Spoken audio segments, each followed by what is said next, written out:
आदित्य पढ़ने में थोड़ा एवरेज और लड़कियों के मामले में थोड़ा कच्चा था। उसकी मुलाकात 11th स्टैंडर्ड में खुशी से हुई।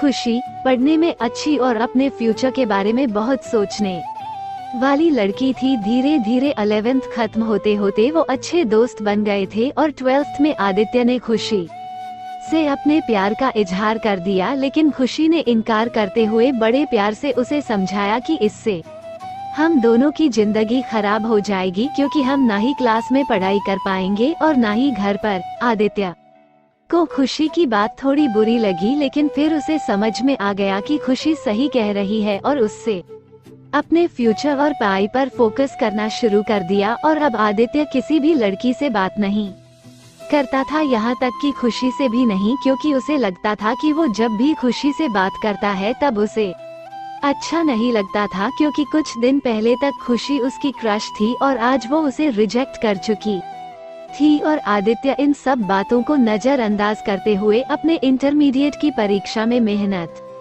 करके पूरे स्कूल में फर्स्ट आ गया।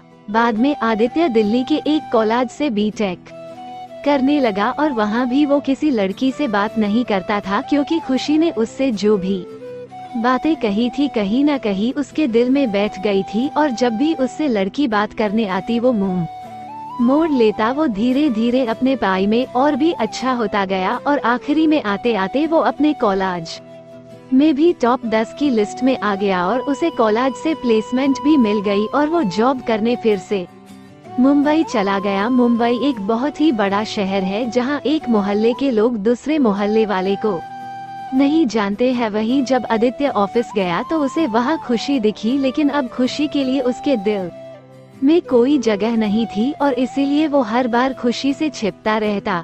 इसलिए नहीं क्योंकि वो उससे नाराज था, बल्कि इसलिए क्योंकि वो फिर से खुशी की जिंदगी में नहीं आना चाहता था। लेकिन वो कहते हैं न कि भगवान की मर्जी के आगे किसी की नहीं चलती। एक दिन ऑफिस के कैंटीन में खुशी ने आदित्य को देख लिया और उसके पास जाकर उससे बातें करने लगी। आदित्य के पास भी खुशी से बात करने के अलावा और कोई विकल्प नहीं था। दोनों के दिल में पिछले 4 सालों से जो भी दर्द था उन्होंने एक दूसरे को बताया और खूब सारी बातें की। खुशी ने उससे बिछड़ने के बाद अपने सफर के बारे में बताया और आदित्य से उसके बारे में पूछा, जिसके बाद आदित्य को कहीं न कहीं लगने लगा था कि खुशी गलत नहीं थी और आदित्य को फिर से खुशी से प्यार हो जाता है। कुछ दिन बीतता है और दोनों की दोस्ती और भी गहरी हो जाती है और एक दिन अचानक आदित्य खुशी से बात करते करते उससे अपने प्यार का इजहार कर देता है, लेकिन खुशी फिर इनकार कर देती है। और जब आदित्य उससे इसकी वजह पूछा और 1 महीने बाद वो ये जॉब छोड़ देगी, जब ये बात आदित्य को पता चली तो वो एक बार फिर टूट गया, जिसके बाद वो अपने आप को संभाल नहीं पाया और एक चिट्ठी खुशी के लिए छोड़कर चला गया। और खुशी उस खत को पढ़ती है जिसमें लिखा था, मेरी प्यारी खुशी, मैं तुमसे बहुत प्यार करता हूँ, लेकिन शायद तुम मेरी जिंदगी में नहीं हो, इसीलिए तो मैंने तुम्हें दो बार खोया है। कोई भी इंसान इतना बदनसीब कैसे हो सकता है कि अपने प्यार को 2 बार खोए। मैं नहीं जानता कि मैं तुमसे दूर रह के जी पाऊंगा कि नहीं, लेकिन अगर तुम्हें किसी और से शादी करते देख लूंगा तो पक्का जी नहीं पाऊंगा। इसलिए मैं तुम्हें और इस शहर दोनों को छोड़ के जा रहा हूँ। शायद तुम मुझे भूल जाओ, लेकिन दूसरी बार मिलने के बाद मैं तुम्हें कभी नहीं भूल पाऊंगा।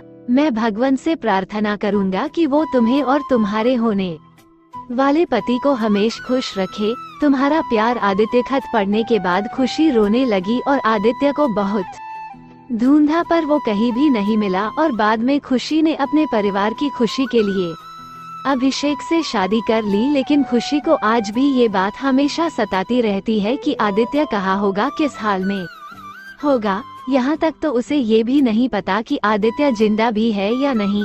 एक तरफ खुशी अंदर ही अंदर घुटती रहती है, लेकिन दूसरी तरफ वो एक परफेक्ट बहू, परफेक्ट पत्नी और परफेक्ट माँ भी है, जिसे उसके परिवार वाले हमेशा प्यार करते हैं और हमेशा प्यार करते रहेंगे।